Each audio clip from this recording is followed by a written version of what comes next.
이제 핵 잠수함을 팔 수 있는 기회가 왔다고 생각하는 러시아와는 달리 잠수함을 팔 기회를 놓친 프랑스가 있죠.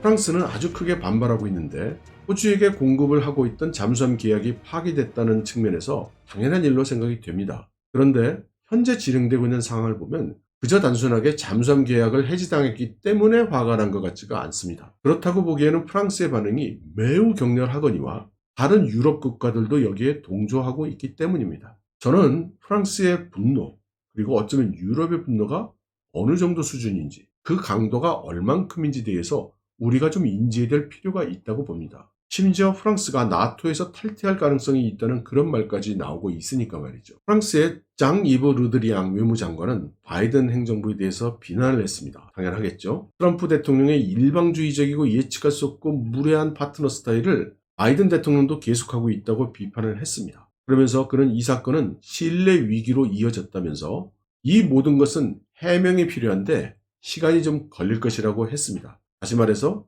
나를 달래려면 좀 애 좀 먹을 거야, 이런 의사표시죠. 이것은 유럽도 마찬가지인 모양으로 미국과 EU의 고위 관리들이 원래 9월 29일에 피츠버그에서 미국과 EU의 무역기술위원회 창립총회를 개최할 예정이었습니다. 그런데 로이터 통신에 의하면 이 회담은 중단이 됐다는 겁니다. 프랑스 국방부 대변인인 에르베 그랑장은 프랑스 텔레비전에 나와가지고 설명을 했는데, 아쿠스가 발표된 그날 프랑스 국방부와 프랑스 해군은 호주 해군의 공식 문서를 받았다는 겁니다. 이 문서에는 잠수함 프로젝트를 담당하고 있는 호주의 제독이 계약의 진행 상황을 면밀히 검토했는데 프랑스 잠수함 성능이 아주 좋다, 우수하다, 만족한다, 이렇게 전했다고 했습니다. 그래서 이건 분명하게 우리 잠수함 계약이 다음으로 제대로 진행이 될 거라는 뜻이었는데 이게 무슨 짓이냐 하면서 우라통을 터뜨렸죠. 페니 웡 의원은 이것이 바로 왜 프랑스나 다른 유럽 국가들이 모리슨 총리를 신뢰할 수 있는지 의구심을 가지는 이유라고 말했습니다. 이제 호주는 못 믿겠다는 거죠. 이렇게 프랑스는 미국과 호주가 동맹의 등에 칼을 꽂았다, 이런 매우 자극적인 표현을 하면서 역사상 최초로 미국과 호주에서 대사를 소환하는 조치를 취했습니다. 이런 프랑스의 행동에 대해서 우리 한국 미디어들의 보도는 대체로 이번 프로젝트 규모가 우리나라 돈 79조에 해당되는 그런 대규모라는 점, 그동안 진행이 원만치 못했다는 점, 잠수함 가격이 너무나 비싸게 상승했다는 점, 이런 문제점이 많았다는 점에 초점을 맞추고 있는 것 같습니다. 그러나 프랑스와 EU의 분노는 그저 이 잠수함 프로젝트로 돈 벌 기회를 놓쳤다고 이렇게 보기에는 좀 지나치게 격렬한 것입니다. 이렇게 프랑스가 분노하는 것에 대해서 여러 매체들이 백악관에 질문을 하니까 백악관의 대변인은 아쿠스 발표 전에 우린 프랑스에 알렸다고 얘기를 했습니다.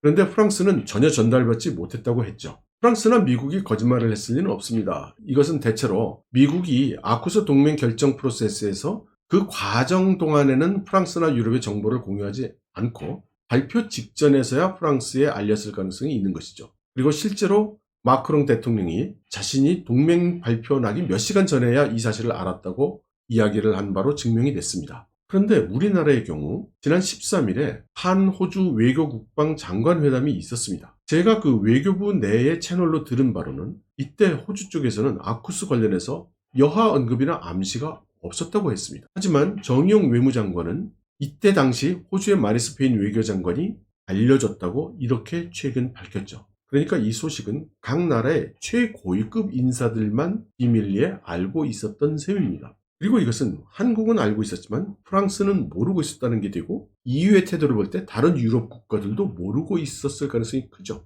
그렇다면 그 시점에서 한국에게는 알렸다라는 것도 충분히 의미가 심장하다고 볼 수 있을 것 같습니다. 제가 최근에 여러분들께 되풀이해서 말씀드리고 있는 사항이 하나 있는데요. 그게 바로 한국이 미국과 중국의 충돌에 있어서 군사적으로 매우 중요한 위치에 있다는 것이죠. 그렇기 때문에 저는 이 시점에서 이미 미국이 아쿠스에 한국의 참여를 요청했을 수 있다고 봅니다. 어쩌면 호주와 유사한 조건을 제공할 수도 있죠. 핵잠수함이나 핵항공모함 기술을 제공할 테니까 아쿠스에 참여하라, 이런 메시지일 수 있다고 봅니다. 동시에 이런 상황은 프랑스나 유럽 국가들 입장에서는 뺨을 한 대 맞은 듯한 그런 상황일 수 있습니다. 제가 있는 이 베이징의 미 대사관에서 얼마 전에 행사가 있었는데 참석했던 모 국가의 외교관이 전해준 바에 의하면 프랑스 쪽에서는 참석하지 않았다고 합니다. 그리고 프랑스 대사관이 미 대사관에 전달해온 메시지 안에는 우리가 왜 참석 안 하는지 너희는 응당 알 것이다, 이런 내용이었다고 했어요. 동시에 이 외교관의 말을 들으면 행사에 참석한 다른 유럽 국가들의 외교관들도 이번 아코스 동맹에 대해서는 매우 언짢아하는 반응들이 대부분이었다고 합니다. 즉 프랑스 한 나라만 지금 기분 나쁜 것이 아니고 유럽의 대부분 국가들이 이번 아코스 동맹에 대해서 큰 반감을 보였다는 것입니다. 우리는 크게 인식하지 못하고 있지만 프랑스는 인도 퍼시픽 지역에 대해서 지대한 관심이 있는 국가입니다. 제가 금년에 중국의 글로벌 해양 전략이라는 그런 자그마한 학술 과제의 한 부분을 참여하고 있습니다. 이 과제 수행 과정에서 제가 조금 정리한 글을 소개를 하면 다음과 같습니다. 말하자면 프랑스는 인도태평양 지역에 150만 명 이상의 국민이 살고 있고 영토가 있고 영해가 있습니다. 그리고 그 영해 면적은 우리 남한 육지 면적의 110배에 해당되는 그 정도 규모이죠. 프랑스는 핵 보유국이기도 하면서 역사적으로도 인도 차이나 지역에 상당한 규모의 식민지를 경영했던 국가죠. 프랑스 입장에서는 인도태평양은 시쳇말로 자기 나와바리인 것입니다. 이제 EU를 뛰쳐간 영국이 과거 영연방 국가였던 호주, 미국 등과 함께 아쿠스 동맹을 맺고 핵 기술을 서로 제공하고, 그리고 프랑스가 호주에 제공하기로 돼 있던 잠수함 프로젝트를 뒤집어 엎은 것은 유럽 입장에서 볼 때는 그야말로 동맹의 등에 칼을 꽂았다는 것이죠.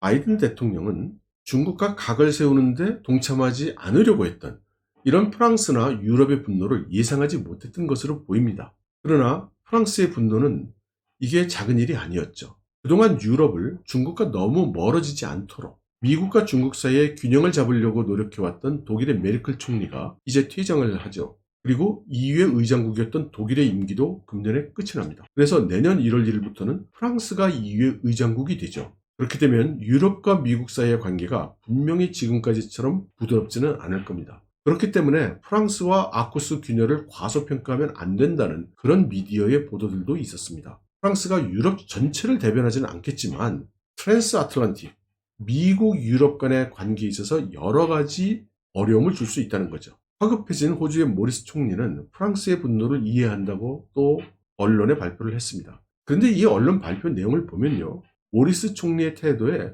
자기 결정을 후회하는 기색은 전혀 없었습니다. 그는 결연한 태도로 호주의 총리로서 호주의 국익을 위해서 어려운 결정을 내려야만 했다고 이렇게 이야기를 했죠. 그러면서 그는 계약에 따른 해지 절차를 호주는 성실히 밟을 것이라고 했죠. 이걸 우리식으로 얘기하면 당신들 제품이 우리가 생각했던 것보다 기능이 떨어져서 해지하고 계약에 있는 대로 해지 절차 다 밟겠다는데 뭘 그렇게 화를 내셔? 이 정도의 메시지가 되는 것 같습니다. 미국의 바이든 대통령은 오커스 동맹 정책 자체에 대해서는 사과하지 않았습니다. 그러나 프랑스와 협의를 충분히 하지 않은 점은 분명히 자기의 실수라고 했고 여기에 대한 사과를 했죠. 아무튼 미 대통령이 공개적으로 사과를 했으니까 프랑스도 계속 화를 내고 있을 수는 없게 된 모양새입니다. 결국 두 사람은 전화통화를 하고 앞으로 미국이 프랑스나 EU에 대해서 여러 가지 지원을 하기로 하고 이번 분쟁을 완화하기로 결정을 했습니다. 그렇지만 사람들은 2003년도에 미국이 이라크 전쟁을 할 때 프랑스와 독일이 반대한 이후로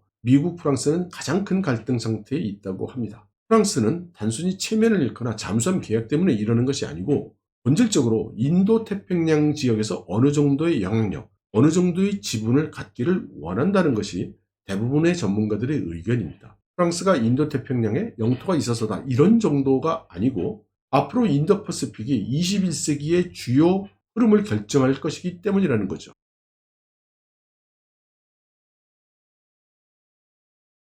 유럽의 정치적 지형에서 보면 영국의 존슨 총리는 브렉시트 이후에 영국이 브렉시트를 했기 때문에 이런 성과를 얻어낼 수 있었다는 것을 국민들에게 보여줄 것을 원하고, 프랑스의 마크롱 대통령은 영국이 브렉시트를 함으로써 어떤 대가를 치러야만 했는지를 보여주고 싶어 한다는 것입니다. EU의 시각에서 보면 언제나 겉돌고 말이 많던 영국이 결국 유럽을 버리고 과거의 영연방국가, 앵글로색슨 국가연합으로 회귀를 했으며 이는 EU의 잠재적 경쟁자가 될 가능성이 높다고 본다는 것입니다. 그래서 그런지 엘리제 궁은 이번 전화통화는 화해가 아니다, 해명을 받은 거다라고 밝혔습니다. 바이든이 전화해서 프랑스와 상의하지 않은 것은 실수라고 인정했다는 거죠. 아무튼 마크롱과 바이든은 10월 말에 회담을 가지기로 했습니다. 일단 봉합이 된 모양새지만 내홍은 상당 기간 지속될 걸로 보이죠. 프랑스 입장에서는 이번 일에 대해서 아직까지 실질적인 보상을 손에 얻은 것은 없기 때문입니다. 유럽 입장에서 이번 일이 마음에 들지는 않지만 그렇다고 해서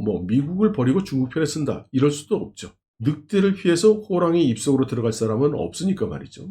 게다가 영국 의회 의원에 대한 중국의 제재 사건도 있었고 리투아니아와 중국이 갈등을 가지고도 있습니다. 그리고 그러지 않아도 나쁜 중국에 대한 유럽 국민들의 여론이 현재 최악이죠. 결국 유럽은 중국과의 투자 협정을 다시 연기를 했습니다. 이 상황에서 유럽은 제3의 길, 미국의 편에 완전히 서는 길도 선택하지 않고 중국과도 상당한 거리를 두는, 말하자면 독자적인 유럽 노선을 개척하고 걸어가려 할 것으로 보입니다. 그렇지만 유럽이 가고자 하는 이런 독자적 노선은 결코 쉬운 것이 아니죠. 유럽 안에서도 서로 의견이 엇갈리는 데다가 그럼 우리 유럽이 공동으로 달성해야 되는 목표 또는 목적이 뭐냐? 이것도 사실 명확하지 않기 때문입니다.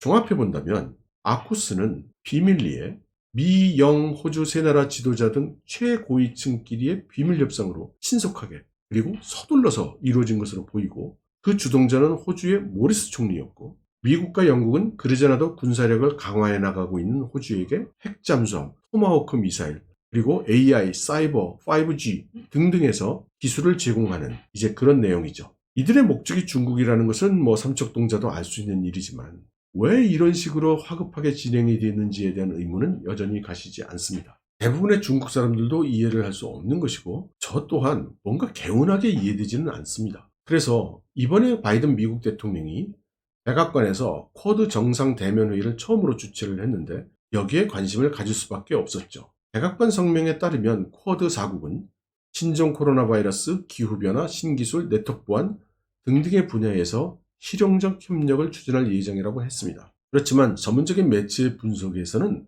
타이완 이슈가 중요한 의제가 될 것 같다는 분석이 나왔습니다. 저는 여기서 조금 기다리면 아쿠스 관련한 정보도 좀 나오지 않을까 이렇게 기대를 하고 있습니다. 결과적으로 지금 미국에는 여러 나라의 정상들이 모여서 외교전이 펼쳐지고 있죠. 그리고 그 와중에 영국이 문재인 대통령과의 회담을 요청을 했는데 주요 의제가 기후 문제라고 하죠. 그리고 그 회담 내용을 보면 존슨 총리 석탄 감축 문제를 꺼냈다고 하는데 저는 이게 원자력 이슈를 애두른 표현이 아니냐 이런 생각도 듭니다. 실제 회담 내용은 주로 영국이 한국에 대해서 핵잠수함 그리고 핵항공모함 관련 기술을 제공하겠다 이런 내용이 되지 않았을까 하는 추측을 해봅니다. 프랑스가 얼마 전에 한국에 대해서 핵잠수함과 핵항공모함 기술을 제공한다고 했으니까 말이죠. 그러나 공식 주제에 나온 이야기는 아니니까 알 수 없습니다. 쿼드의 경우도 공식 주제는 다 발표가 됐죠. 그러나 그 말을 고지고대로 믿는 사람이 좀 없는 것이죠. RFI의 보도에 따르면 익명의 워싱턴 관료가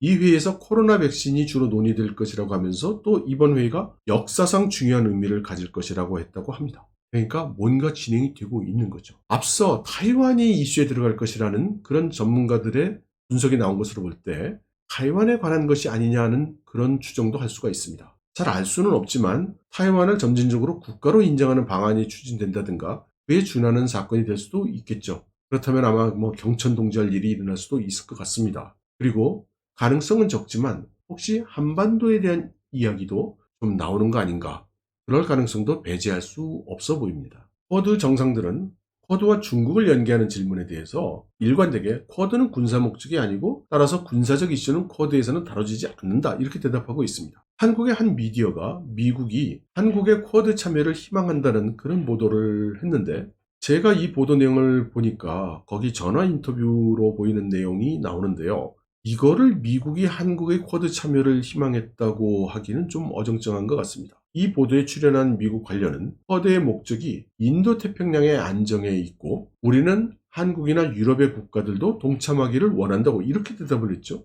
근데 동참을 쿼드에 동참하라는 것인지 지역의 안정에 대한 노력에 동참하라는 것인지는 사실 좀 불분명한 것 같습니다. 그리고 만일 이 말을 미국이 한국의 쿼드 참여를 희망한 것으로 그렇게 해석한다면 유럽 각국도 쿼드에 참여하기를 희망했다고 이렇게 해석해야 되는데 좀 무리 아닌가요? 인도의 경우에는 쿼드는 군사적 목적이 아니라는 점, 그렇기 때문에 아쿠스와 다르다는 점을 아주 선명하게 주장을 하고 있죠. 이걸 볼 때는 설령 한국이 쿼드에 가입하기를 미국이 요청했다 하더라도 쿼드는 군사적 목적이 아닌 방향으로 가기가 쉽다고 봅니다. 그리고 동시에 인도의 이런 태도야말로 왜 쿼드 말고 미국이 아쿠스 동맹이 필요했는가를 설명해 준다고 보죠. 말씀드렸지만 인도는 중인 접경에서 중국과 분쟁을 하고는 있지만 전선을 확대하려는 뜻이 없다는 겁니다. 인도가 미국이 주도하는 태평양 군사훈련 같은 데 참여하는 이유는 인도 입장에서 볼 때는 중국의 해군력이 인도양까지 오기 전에 태평양 안에서 다 억제되는 것이 더 유리하기 때문입니다. 그렇지만 인도가 자기 함대를 태평양까지 보내서 중국과 싸운다, 이럴 생각은 없는 것이죠. 일본의 경우도 미국과 함께 싸우겠다는 입장은 분명히 하고 있지만 이것이 평화헌법을 수정하고 군사 대국화하려는 의도라는 게 너무나 분명하죠. 그렇기 때문에 일본의 군사력이 태평양을 휘젓고 다니는 것을 수용할 수 있는 국가가 적어도 태평양 지역에는 없는 겁니다. 그러니까 결론적으로 미국과 중국이 무력 충돌할 경우가 생긴다면 진정한 의미에서 어깨를 나란히 하고 진지하게 싸워줄 나라는 미국 입장에서 볼 때는 영국과 호주뿐입니다. 그렇기 때문에 아쿠스라는 강력한 군사 동맹을 만든 것이고 군사력을 강화하겠다는 호주의 이런 의지는 미국이나 영국의 이해관계에 부합을 하는 것이죠. 다만 아쿠스 동맹을 맺는 과정이 석연치 않은 부분이 분명히 있고 일반에게 공개되지 않은 다른 정황, 또 다른 고려가 분명히 있으리라 생각이 됩니다. 하지만 지금 당장은 아마 알기가 어려울 수 있겠죠.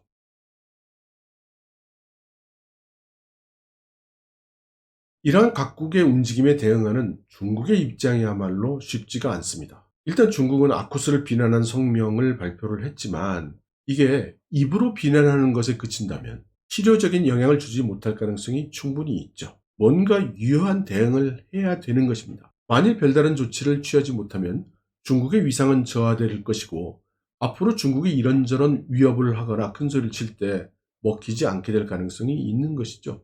그런데 호주 같은 나라에 대해서는 제재할 게 없습니다. 이미 경제적 제재를 전면적으로 취하고 있기 때문이죠. 미국의 싱크탱크인 CSI의 모니리는 이런 면을 두고 중국의 강경한 경제 제재 조치가 역효과를 가져오는 경향이 있다고 지적을 했습니다. 이것은 이미 사드 제재를 가한 한국에게 중국이 또 다른 압박 수단이 없는 점과 비슷합니다. 그리고 중국 사람들이 잘 쓰는 방법, 되지도 않는 억지를 쓴 후에 그 억지를 취소할 테니까 양보를 해다오라는 이런 방식은 앞으로는 더 이상 통하지 않을 것 같습니다. 이러한 정세 변화는 그동안 수동적인 상태에 있을 수밖에 없던 타이완에게 기회를 주고 있죠. 중국이 이번에 CPTPP에 가입 신청을 했는데 타이완이 이어서 가입 신청을 한 것입니다. 이것은 사실상 국제 무대에서 활동을 봉쇄당한 타이완으로서는 대단히 대담한 결정을 한 것인데 타이완이 왜 갑자기 이런 결정을 했는가? 그것은 역시 배경에 미국이나 일본 같은 주요 국가의 지원 약속이 있었을 가능성이 큽니다.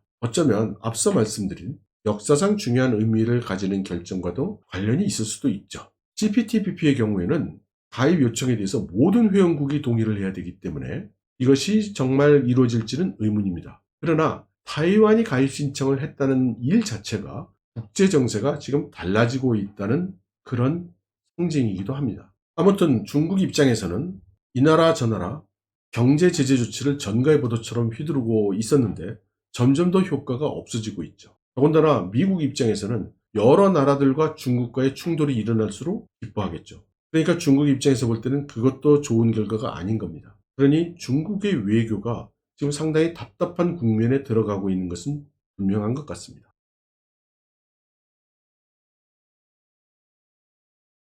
사람이 곤경에 처하면 진정한 친구가 누군지 알 수 있다고 하죠. 국가도 실제 전쟁을 해야 된다는 상황에 닥치면 누가 우리와 함께 싸워줄 것인지 분명하게 알게 됩니다. 앞서도 말씀드렸지만 인도 태평양 지역에서 미국과 어깨를 함께하고 정말 싸워줄 나라는 현재로서는 영국과 호주뿐입니다. 그러면 이 상황은 호주에게 어떤 결과를 가져올까요? 아쿠스 동맹은 호주의 군사력의 강화를 가져올 것은 틀림이 없고 중국에 대한 기싸움에서도 승리할 것으로 보입니다. 그러나 한국적 상황에 비추어 본다면 호주는 이번 아쿠스 동맹의 추진에 있어서 두 가지의 문제점을 노출했다고 봅니다. 그리고 우리에게 주는 시사점이 있죠. 하나는 미중 간의 나름대로의 전략적 모호성을 어느 정도는 유지해 왔었는데 이것을 포기했기 때문에 앞으로는 호주가 선택할 수 있는 여지는 대폭 좁아졌다라는 것이고요. 두 번째는 이 아쿠스의 추진에 있어서 그 과정에 있어서 자국민들과의 충분한 공감대와 합의를 가졌는가 하는 점입니다. 그 과정이 별로 보이지 않았기 때문에 모리슨 총리가 독자적으로 추진하고 결정한 것으로 보이는 거죠.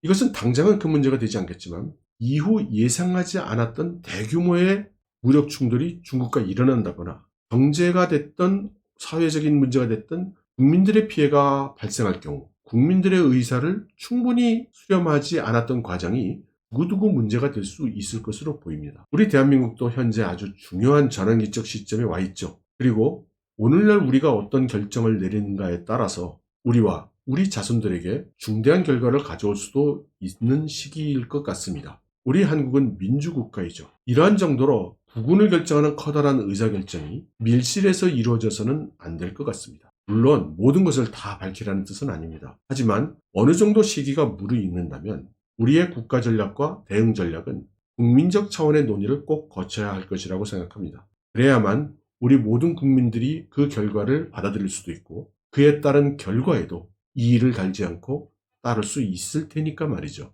여러분 들어주셔서 감사합니다.